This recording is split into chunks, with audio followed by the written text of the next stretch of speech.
Kan ada Ka'bah dulu. Ka'bah itu adalah pusar bumi, tengah-tengahnya bumi itu Ka'bah. Makanya di Ka'bah itu di daerah-daerah Masjidil Haram itu adalah menjadi tempat yang paling sehat, paling sehatnya tempat. Jadi meskipun di terik tapi hawanya enggak panas. Tempat paling sehat, paling segar yaitu di Makkah itu. Ka'bah itu dikelilingi oleh 5 gunung. Yang mana gunung ini kata Allah, wal jibala autada, gunung ini kami jadikan buat apa? Untuk menjaga kestabilan bumi. Sehingga 5 gunung yang mengelilingi Ka'bah itu semuanya untuk menjaga kestabilan bumi dengan 5 gunung tersebut. Sebagaimana gunung ini, 5 gunung ini menjaga kestabilan Ka'bah, maka kita diperintahkan untuk melakukan 5 sholat. Kenapa 5 sholat? Disamakan kayak gini kata para ulama. Sebagaimana 5 gunung ini bisa membuat bumi menjadi stabil, begitu juga dengan sholat yang 5 waktu akan membuat keislaman seseorang menjadi stabil juga. Jadi ini fadhil Makkah.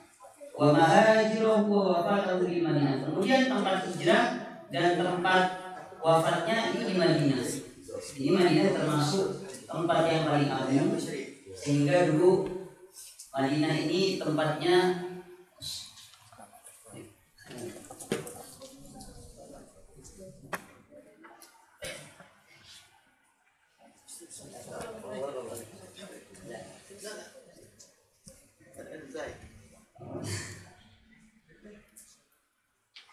jadi menjadikan tempat hijrah dan juga tempat wafatnya itu di Madinah.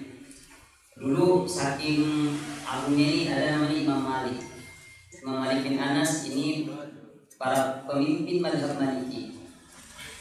Jadi mazhab tertua itu adalah Imam Abu Hanifah dan Nu'man. Imam Abu Hanifah mazhab Hanafi. Selanjutnya Imam Malik bin Anas. Itu Imam Malik. Jadi pemimpin mazhab Maliki. Lalu mazhab Syafi'i dan mazhab Hambali. Terakhir Hambali paling muda. Di sini Imam Malik bin Anas itu sering banget kalau beliau jalan itu di Madinah nggak pernah pakai sendal. Bahkan beliau disuruh untuk naik onta, disuruh naik kuda, beliau itu nggak mau, enggak. Ketika ditanya, ya Imam, engkau ini orang kaya, engkau ini sering diberikan kendaraan mewah. Kalau sekarang ya sekelas Lamborghini lah, Lamborghini Ferrari gitu Imam Malik. Jadi keren-keren dipakai mobil Alphard. Cuma beliau nggak pernah pakai. Beliau taruh aja di depan rumahnya. Orang-orang yang ngasih ya ditaruh aja di depan. Imam Malik ketika jalan waktu itu dipanggil oleh raja Khalifah waktu itu. Beliau datang nyeker, nggak pakai alas kaki. Ketika ditanya, ya Imam, kenapa engkau nggak pakai sendal? Bagaimana saya bisa menggunakan sendal di atas tanah yang di bawahnya ada jasadnya baginda Rasulullah SAW. Jadi begitu indah akhlak beliau. Seperti itulah makanya ya kita tafaulan. Kita juga bukan hanya belajar materi, tapi juga kita mengamalkan. Ketika kita mungkin ziarah ke Madinah Al-Munawwarah, ya kita ikutilah coba Imam Malik itu. Mungkin mulai dari hotelnya nggak usah pakai sendal gitu. Jadi untuk menghormati baginda Muhammad Sallallahu Alaihi Wasallam. Uniknya, jadi uniknya lagi para ulama ini tentang qadar ini sampai membanding-bandingkan. Sebenarnya yang lebih utama itu bumi apa langit sih. Maka satu ulama mengatakan ini, yang lebih utama ini langit bukan bumi. Langit apa yang utama? Karena kenapa? Karena langit ini tempatnya para malaikat. Apa malaikat itu? Alaiha malaikatun ghiladun syidadun la ya'sunallaha ma amaruhum wa yaf'aluna ma yu'marun. Karena langit ini tempatnya para malaikat. Malaikat ini enggak pernah maksiat dia. Kalau diperintah sujud sampai yaumil qiyamah. Disuruh mukul orang sebenarnya dia mukul aja sampai hari kiamat itu. Sebelum disuruh berhenti oleh Allah. Paling mulia adalah tempat paling mulia adalah di langit kata satu ulama ini. Tapi ulama lain enggak terima. Enggak bisa. Kata siapa langit itu lebih utama dibandingkan bumi? Kenapa bumi lebih utama daripada langit? Karena di dalam bumi ini terdapat jasad ratusan para anbiya dan para rasul. Karena di bumi ini terdapat jasadnya para anbiya wal mursalin, apalagi ada jasadnya Nabi Muhammad SAW. Maka bisa mengalahkan derajatnya para malaikat itu. Maka di bumi ini ya kita harus senanglah, harus bersyukur. Alhamdulillah kita menjadi penduduk bumi, bukan menjadi penduduk langit. Karena bisa kenal dengan baginda Muhammad, kita bisa menjadi umatnya Nabi Muhammad. Coba jadi malaikat sekarang, ayo. Nggak bisa duduk sama Habib Umar, nggak bisa duduk majlis al-Qahwah ini. Jadi ya sudah, kita syukurin, nggak usah kita berangan-angan. Coba aja jadi malaikat, gak pernah bermaksiat. Udah, ini udah yang walaupun syai'in indahu bimiqdar. Segala sesuatu ini sudah ditakar. Allah sudah tahu ya kadar kita ini menjadi manusia, nggak usah kita boleh jadi malaikat lah. Jadi kita bersyukur karena kita hidup di bumi ini dan kita menjadi bagian dari umatnya Nabi Muhammad.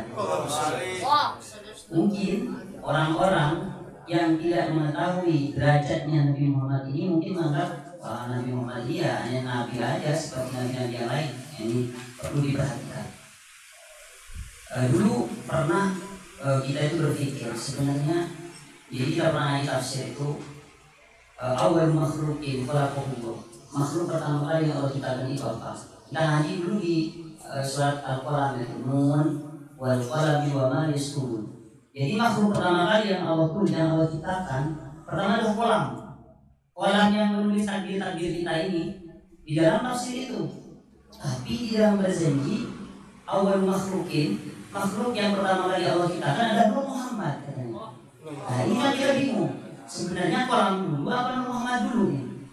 Ternyata setelah kita pelajari lagi, juga kita diskusi bareng habaib, ternyata itu ada suatu kitab menjelaskan dan bagus banget menjelaskan seperti ini.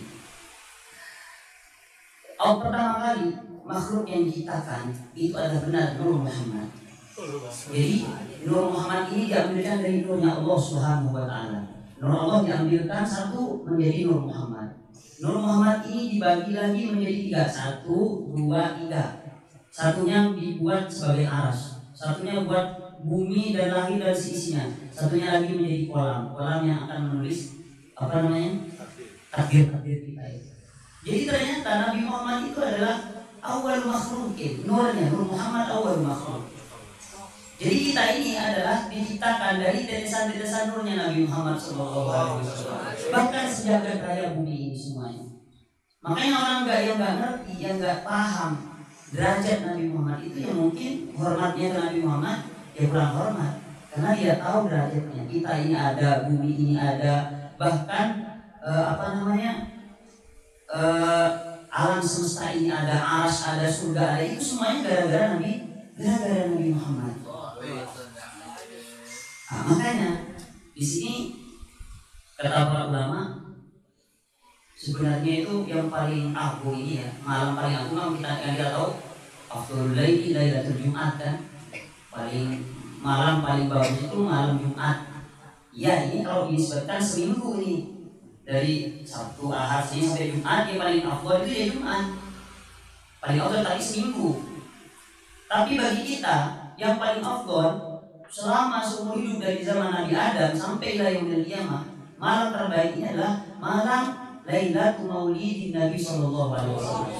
Malam kelahirannya Nabi Muhammad sallallahu alaihi wasallam. Coba kita bayangkan, Nabi Muhammad gak lahir. Bayangkan, gak ada kelahiran Nabi Muhammad. Al-Quran mau diturunin ke siapa? Seandainya Rasulullah gak lahir, Al-Quran mau diturunin ke siapa? Bulan Ramadan ada gak kalau gak ada maulidnya? Kalau gak ada maulid Nabi, ada gak Ramadan? Gak ada. Idul Fitri ada gak? Gak ada. Idul Adha gak ada. Semuanya gara-gara ada maulid Nabi Muhammad, sehingga ada apa enggak? Ada bulan Ramadan, ada Lailatul Qadar yang khairun min alfi syahr, ada Lailatul Qadar, ada Idul Fitri, ada Idul Adha. Memang kita punya hari raya cuma 2 dalam Islam, hari raya itu. Hari raya Idul Fitri dan hari raya Idul Adha. Enggak boleh mengatakan maulid Nabi ini sebagai hari raya, enggak boleh. Kata para ulama ini enggak boleh. Meskipun Maulid Nabi ini derajatnya lebih mulia dibandingkan hari raya Idul Fitri dan Idul Adha. Beginilah derajat Nabi Muhammad Sallallahu Alaihi Wasallam.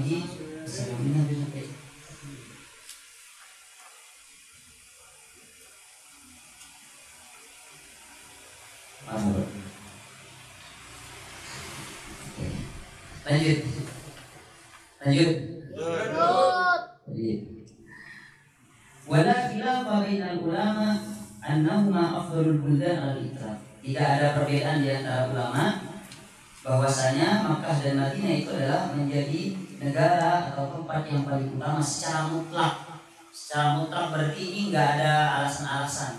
Pokoknya dua ini udah paling top deh. Kemudian masalafu fi ayyima afdal. Cuman yang beda ini, yang khilaf ulama mana yang lebih mulia antara Makkah dan Madinah. Ini antara Makkah Madinah ini lebih mulia mana? Ini yang dibahas yang khilaf. Pada ahli Makkah wal Kufah ila tafdil Makkah. Menurut ahli Makkah, ya karena orang Makkah, maka mengatakan Makkah lah yang paling utama. Ya karena orang Makkah yang berpendapat. Kemudian bahwa qaul Syafi'i, ini pendapatnya Imam Syafi'i. Walih jama'atun min Malikiyah, dan beberapa kelompok dari mazhab Maliki. Wadhab Malik, dan menurut Imam Malik wa aktsarul Madaniyyin, para kebanyakan ulama-ulama Madinah mengatakan ya paling afdal Madinah, ya karena orang tinggal di Madinah. Jadi bagi ulama yang tinggal di Makkah, mereka mengatakan paling afdalnya daripada yang lebih afdal itu daripada Makkah dan Madinah ya adalah Makkah menurut orang Makkah, dan Madinah menurut ahli Madinah. Wa huwa qaul Umar bin Khattab radhiyallahu anhu. Ini adalah pendapatnya Sayyidina Umar bin Khattab radhiyallahu taala anhu.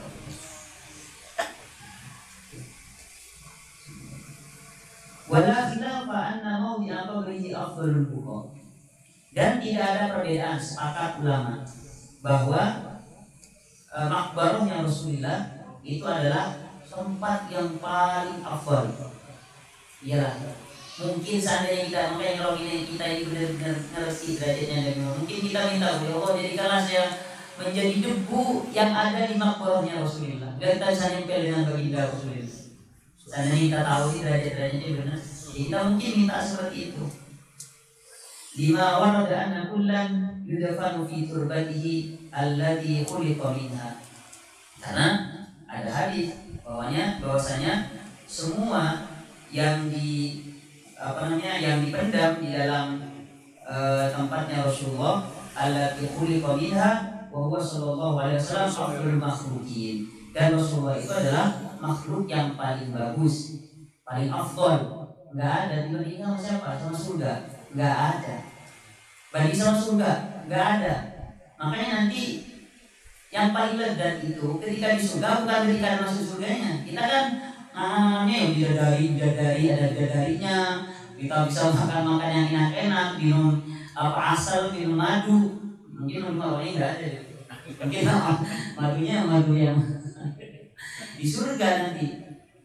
Mungkin yang kita pikirkan itu doang kan, tapi ternyata enggak. Yang paling afdal, yang paling nikmat itu nanti di surga itu adalah pertama adalah naudzuh dengan Allah. Kita bisa melihat zat Tuhan kita yang menciptakan kita. Setiap malam Jumat nanti tapi di surga. Setiap malam Jumat itu ada giliran. Jadi nanti dipanggil ziarah kepada Allah Subhanahu wa taala setiap malam Jumat. Kemudian setelah itu ma'iyah dengan Rasulullah. Kenikmatan ma'iyah bersama, kebersamaan dengan Nabi Muhammad. Itu yang paling nikmat nanti. Ya bukan bidadari pun yang dibahas. Yuk kita ke surga berapa? Enak di sana ada bidadari gitu.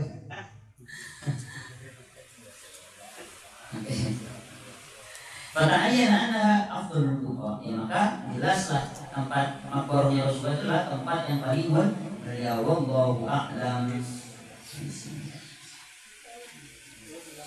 Ini bisa dilanjut.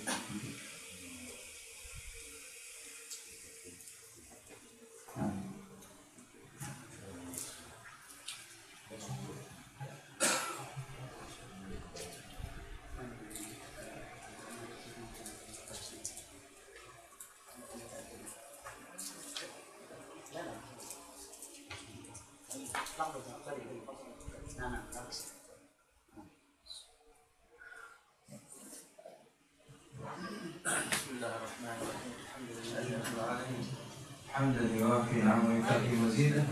يا ربنا لك الحمد كما ينبغي لجلال وجهك عظيم سلطانك. سبحانك منك لا نحصي ثناء عليك انت كما اثنيت على نفسك. فلك الحمد حتى ترضى ولك الحمد اذا رضيت ولك الحمد بعد الرضا.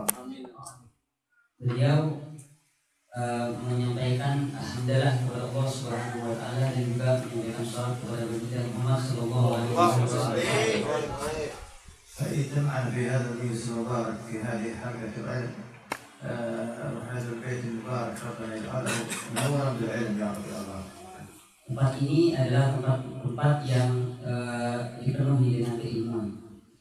هذه المقاصد الحسنة القصد ذكر نصيحة ووصية للأنس والأخوان إذ كانوا معي تقوى إله العالمين فإنها عز وحرز في الدنيا والمرجع.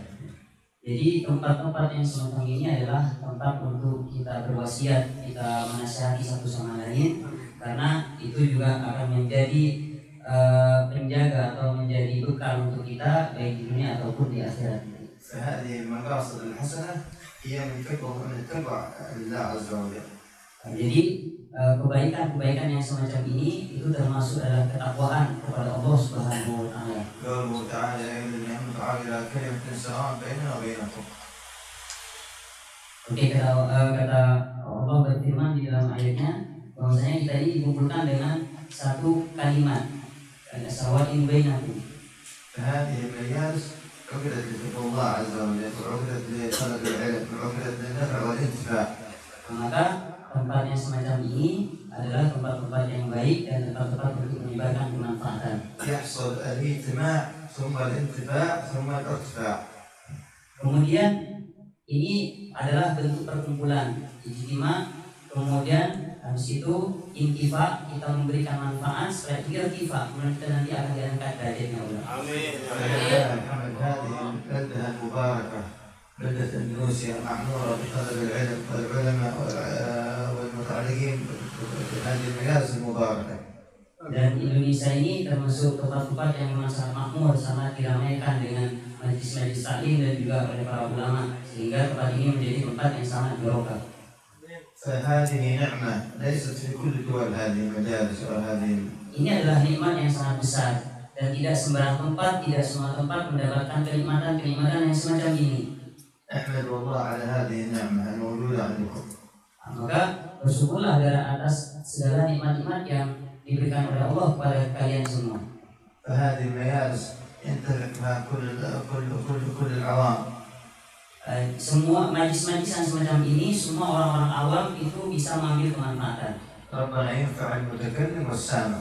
Semoga Allah memberikan kemanfaatan bagi orang yang mengatakan, beliau, bagi kita semua, dan juga bagi para hadirin. وبحق هذه المجالس المباركة أن الله يرفع ما نزل بالمسلمين.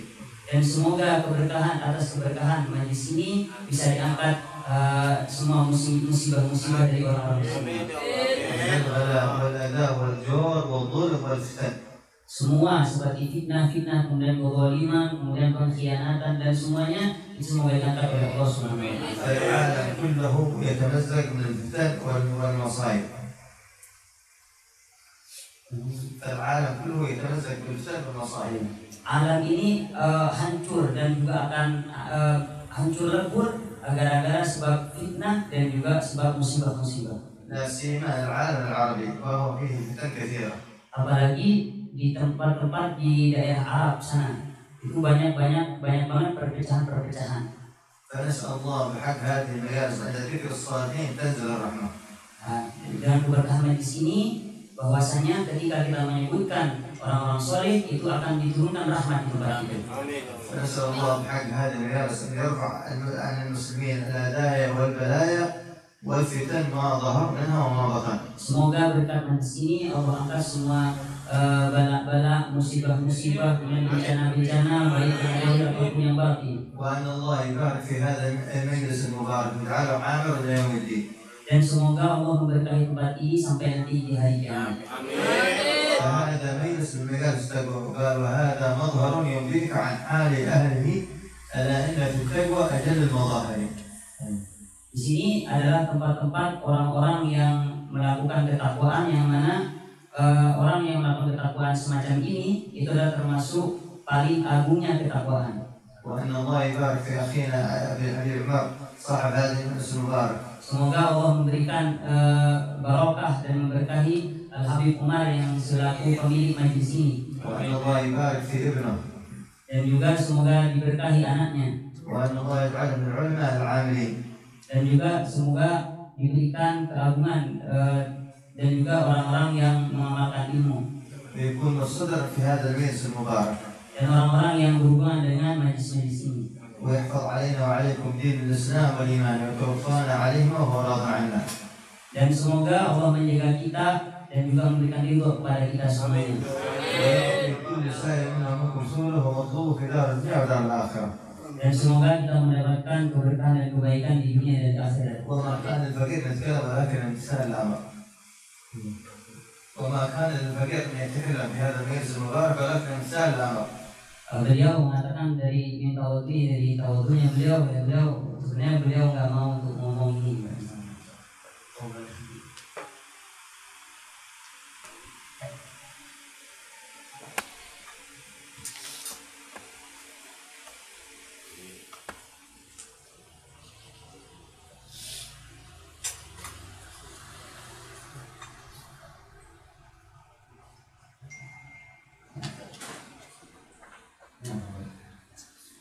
Dan ini juga kita naftatin dari beliau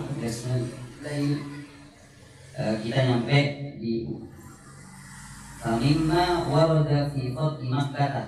Sampai itu nanti kalau dilanjut sama Habib Hamid ini bisa diteruskan.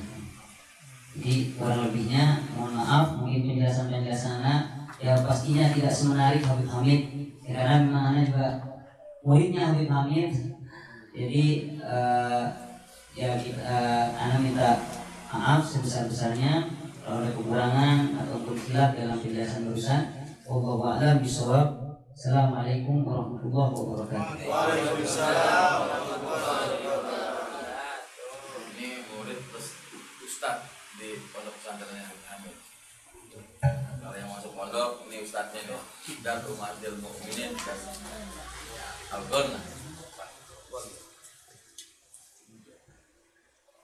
Ya kan jamaah, majlis ini tutup. Ayo salam. Assalamualaikum warahmatullahi wabarakatuh. Waalaikumsalam warahmatullahi wabarakatuh.